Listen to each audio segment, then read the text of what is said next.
มหาเจนเจือนจิตขมายเถิงใจโยสุขขาวเลียโพเวที57គុណតម្លៃការសូមខមាទោសលោកអ្នកដ៏មានគុណខមាទោសគឺជាពាក្យសុំឲ្យអត់ទោសពៃយកតាមផ្លូវប្រពៃណីជាតិខ្មែរដូចជាពោលពាក្យថ្លែងថាកូនសូមបង្គំលោកទាំងពីរ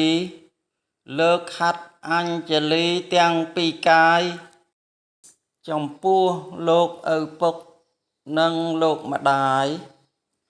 បងស្រីបងប្រុសផងទាំងឡាយមីងមាតាយាយសូមមេត្តាម្ដាយធំឪពុកធំទាំងប៉ុន្មាន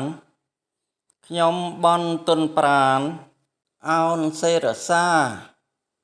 សូមខមាទោសគ្រប់ប្រការខ្ញុំខុសយ៉ាងណាសូមប្រណី